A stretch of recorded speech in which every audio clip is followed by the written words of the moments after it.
All right. Hi, everyone. Welcome to Mindgasms.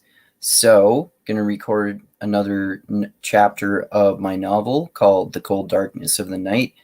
We're going to read chapter 27.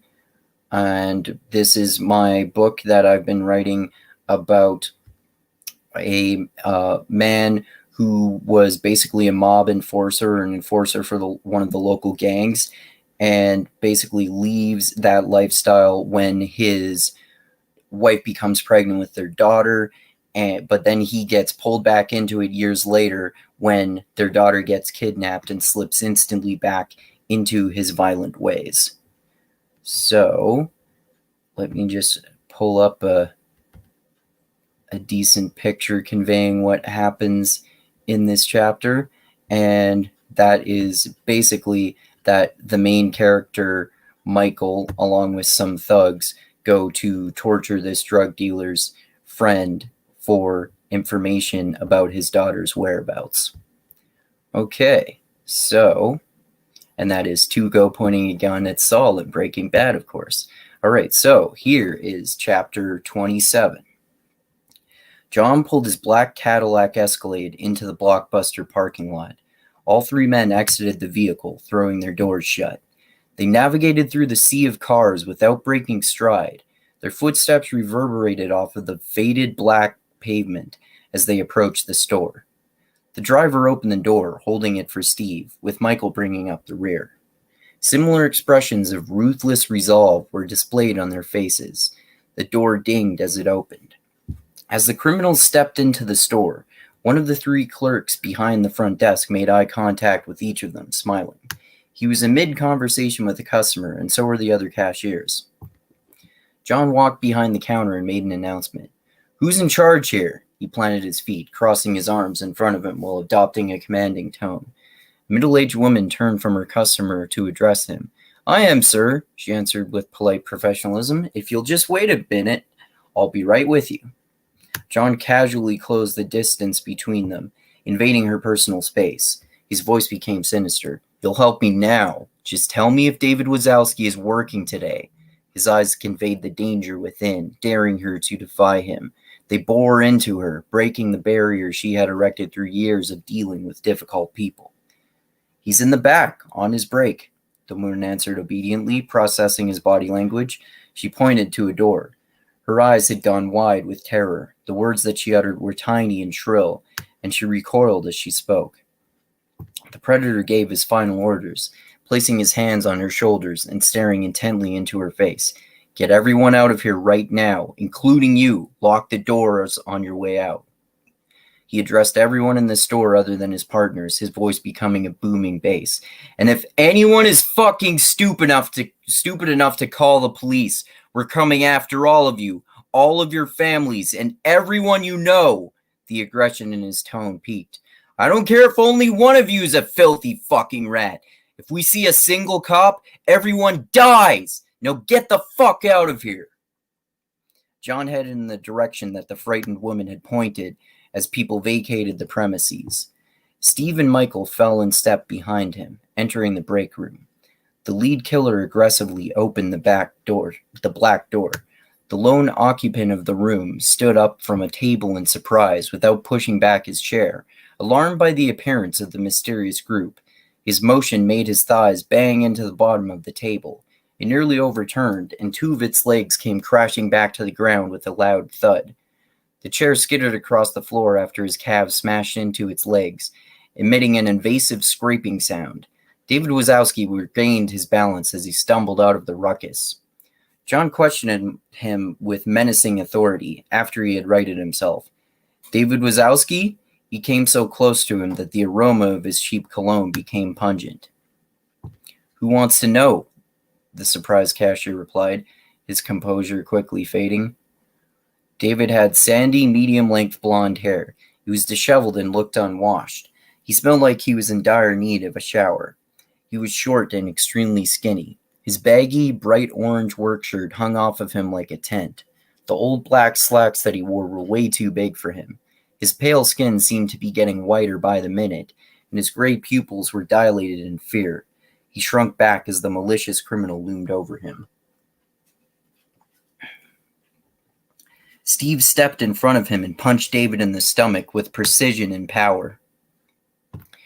We're asking the questions here, motherfucker. Speak when spoken to, and answer our fucking questions when we ask. He was like an angry pit bull on the attack.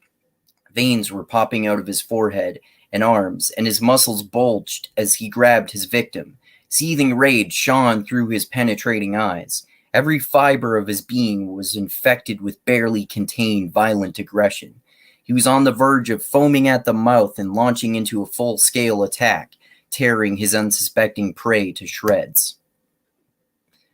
All right, David exclaimed, doubled over and wheezing. He clutched his abdomen in pain. Yes, I'm David Wazowski. His attacker grabbed him by his ears and pulled his head up to look into his eyes. Good, you know how to listen. Steve's hostility remained, but he was no longer yelling. You hear about a girl getting kidnapped recently? He asked, still holding the other man's head. No more than usual, David replied promptly, wincing at the pain in his ears. I heard about a couple of abductions like that this week. Which one? Steve yanked his victim's hair. The one from yesterday. A little girl was taken from outside an ice cream store. A quizzical expression formed on David's face. Yeah, I heard about that one. The criminal let go of his ears and shot a hand to his throat. His fingers closed tightly around the horrified man's neck. What did you hear? He demanded, his eyes burning with white-hot fury. Spit flew haphazardly from his mouth as he sputtered. His victim gasped and choked, feeling his attacker's hand cutting off his air supply. I just heard about it, man. Somebody told me that some little girl got kidnapped. Where is she? The dangerous man. He squeezed harder. David felt like he was about to pass out. His vision blurred, and he had almost run out of oxygen. I don't know! Please, I don't know. His raspy voice faded and became more desperate with each syllable. Water leaked from the corners of his eyes, face turning beet red. Sweat glistened on his forehead, mixing with his tears and dripping off of him in a wet, viscous mess. Michael moved next to the victim. He addressed his partner. Let me do this, Steve, he demanded with sadistic determination. Steve looked at him and let his hand drop from David's neck as he noticed the cold-blooded expression. All right, go ahead, make him talk. Take a seat. You look like you need it, Michael suggested, pointing to the chair in which the man had been sitting. His ruthless expression remained. David was confused, but he reluctantly did so. What now? He asked hesitantly as he sat, grateful and relieved, but frightened of what might happen. I'm glad you asked, Michael answered. He pulled a small pair of black bolt cutters with red handles from a deep pants pocket. Then he put the man's right index finger in between the two blades. He did this slowly and methodically, to cause the greatest amount of fear. His icy gaze turned to his prey, his tone measured. I'm going to start squeezing these two handles together, and if you don't tell me where my daughter is as quickly as possible, you'll lose this finger. If you don't tell us after that, I'll keep going. You'll run out of fingers soon enough. David was shell-shocked into submission. He made no attempt to remove his finger from the belt cutters, terror paralyzing him. Want to give me a hand, guys? Michael asked his partners, looking up at each of them.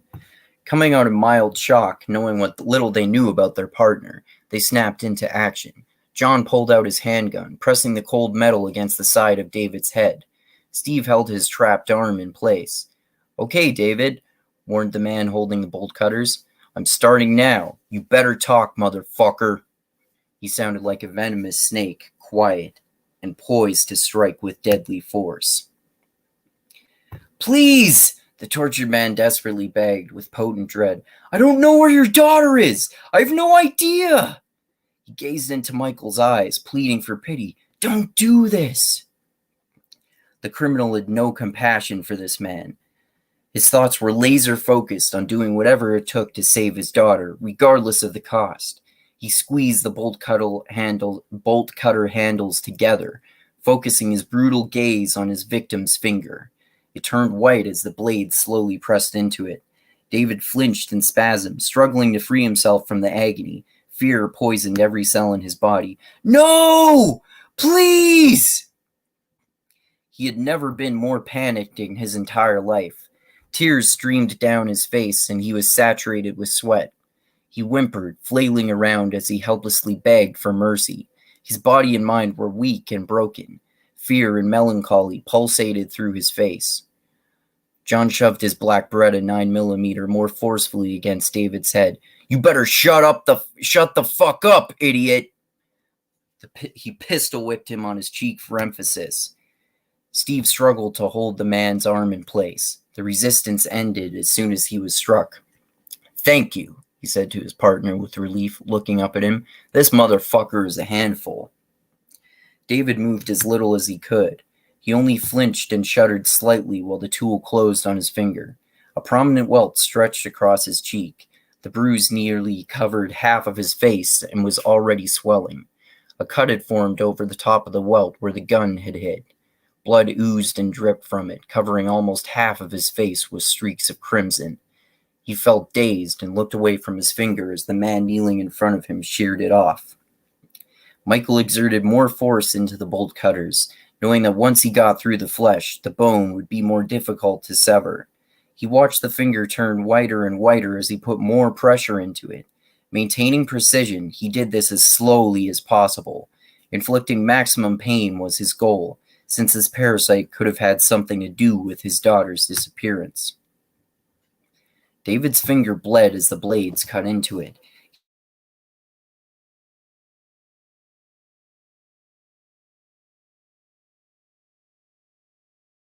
Splitting open layers of skin and reaching muscle and fat tissue. He flinched and sniveled, emitting an involuntary scream. After the first bellow, John tapped the scar in his face with his gun. Quiet down, bitch, he warned, brutality boiling beneath the surface. David's cheek stung as John touched it, so he stifled further outbursts. This was daunting. The bolt cutters continued separating his finger from his hand.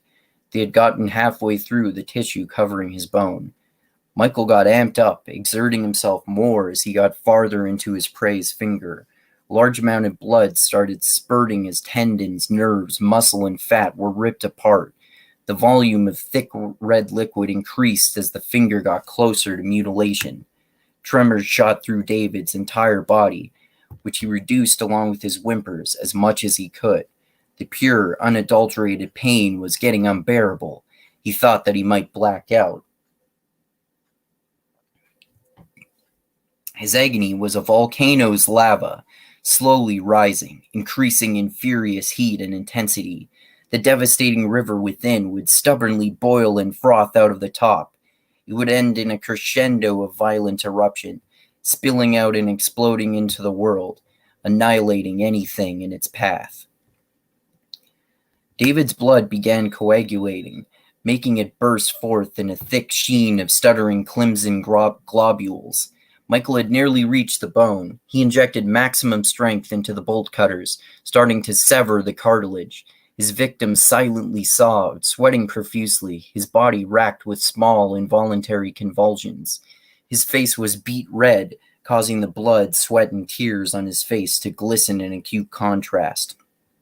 The criminal thrust the razor-sharp blades of his tool into the bone of the man's finger, making silent screams and gasps shoot out of him. His agony was so overwhelming that he couldn't form words. The edges cutting into the bone caused the sensation to radiate through his entire hand, shooting up his arm and into the rest of his body.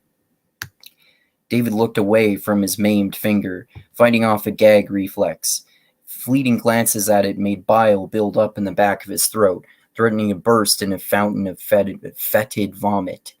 Michael stared at the appendage with maniacal conviction as he pressed the bolt cutters into the rigid cartilage. He had to strain to get the blades through it. This concluded with one final squeeze of his torturous tool, snapping off the remaining meager portion of bone. A bloody stub was where the finger had comfortably sat mere minutes before. Gooey red liquid rushed from the surrounding tissue, getting all over David's hand, arm, clothes, and the floor. The splotches produced an unmistakable odor. Nothing smells quite like fresh blood. The devastated victim gazed in shock at horror at his mutilated hand. He was catatonic and at a loss for words. "Do you still not know where the girl is?" Steve questioned menacingly, letting go of David's arm. It dropped lifelessly to his lap. He was slumped in crippling agony and disbelief. The assassin shot his arm to his prey's throat, squeezing fingers into flesh and choking him. He dragged his face up to meet his own. "You realize that we're gonna cut off another one now, right?" he asked rhetorically. His voice sounded like a mother scolding her child about not getting his homework done and sending him to bed without dessert. Steve looked searchingly into David's eyes. An expression of cloudy detection stared back at him. It barely registered through the stupor, like a faint yellow glow seen through all-encompassing darkness. Michael grabbed the finger next to the stump, clutching it as he brought the bolt cutters up for a parasitic union. "You sure you want to do this again?" he asked condescendingly, placing the finger in the blades. "It'll be a lot easier on everyone if you just tell us what we want to know."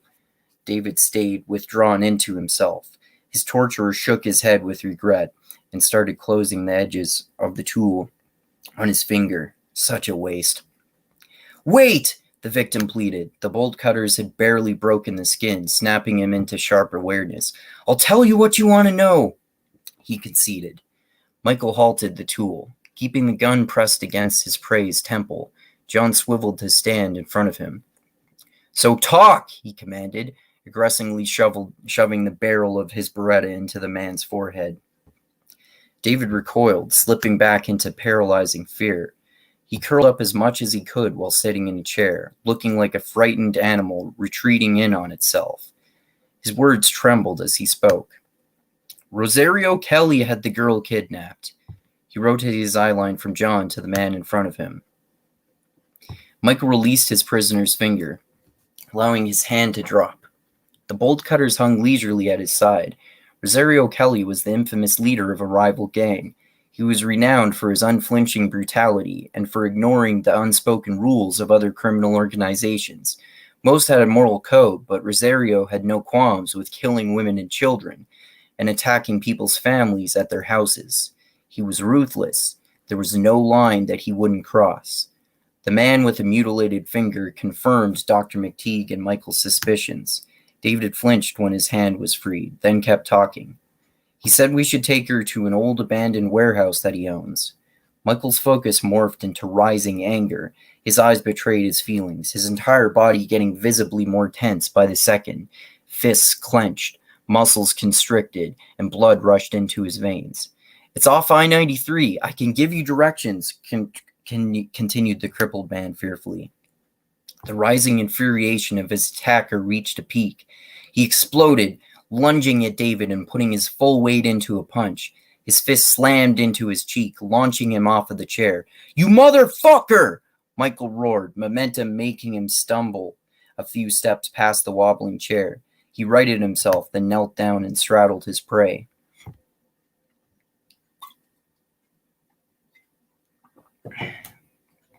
Almost the entire left side of David's face was stained with blood.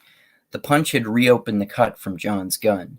He gingerly cradled his cheek, putting pressure on it to stem the flow of crimson leaking from the wound. The sticky mess seeped through his fingers as the criminal overwhelmed him. He grabbed his shirt collar, pulling his face up to his own. "You took my daughter!" Michael screamed at the terrorized man. He shook him with unparalleled bellicosity, his face encompassing his victim's entire surroundings. Saliva capriciously flew out of his mouth. A fire blazed in his eyes, which were so engulfed with fury that it seemed like he was possessed by a tumultuously sadistic demon. He dropped David's head to the floor with a resounding thud. Before the man could recover from the haze, his attacker threw his fist into his face again. "And you fucking lied about it!" His prey's hands dropped from his face. His finger and cheek were in such unbearable agony that he hung on to consciousness by a thread. It felt like someone was shoving a rusted, fire-broiled blade into his skin. It almost tore his face apart as it twisted, ripping it into a gory mutilation. The jagged weapon stung and burned, slipping back out of him like a cold knife sliding through melted butter. Michael raised his arm to inflict another blow on David. As his fist descended, John and Steve rushed to restrain him. Each of them grabbed an arm. They pulled their partner away, dragging him to the far corner in protest. "Tell us where the warehouse is, motherfucker!"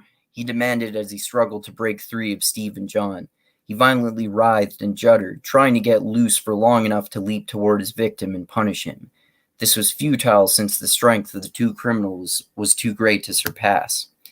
"Okay!" David cried pathetically, his body and resilience shattered. He clutched his wounded face with both hands, but kept getting blood from his missing finger all over it. So he repositioned his uninjured arm to cover the cut while wrapping his gleaming red stump in his shirt. "You have to let them answer your questions before you just beat these assholes into submission," Steve reminded Michael, who gradually struggled less. John interjected with a comforting yet authoritarian tone. "Yeah, otherwise we might as well have just killed him right off the bat. And what good would that have done us? We still need some information from this prick." "Yeah, maybe you can kill him after we find out what we need to know," added Steve. Michael's breathing slowed down and became more controlled. "No," John said decisively. "A bunch of people saw us. If we kill him, they'll know it was us." Steve scoffed in derision. "They ain't saying shit. Who gives a fuck about them?" He puffed out his chest. They know we'll kill them and everyone they know if they talk." You should give a fuck about them," Michael interposed, snapping out of his infuriated stupor. "That was just a bluff, retard," he said with clarity, nodding at John, who did the same to Steve. He calmly brushed away their restraining arms. "What the fuck are you talking about?" the criminal responded with rising agitation. His partner turned to address him condescendingly. "John only said that to get everyone out of here and make sure no one calls the cops while we're in here torturing a guy.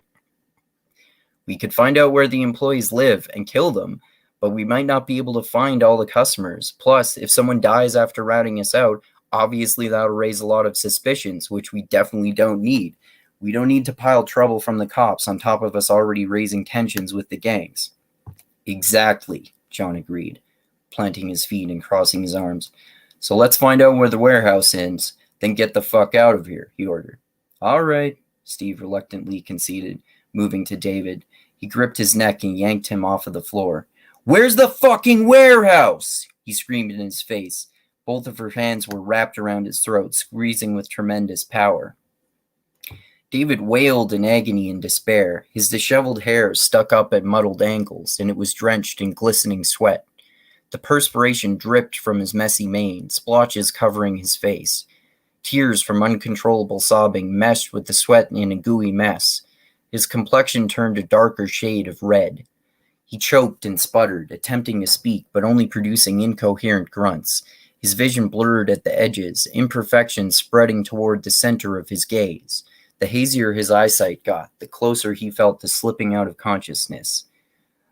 The slow fade to black was like a cancer. It originated in a specific area, then surreptitiously infected the rest of the cells, leading to an excruciating ride to unending darkness. Steve loosened his grip to allow David enough air to talk.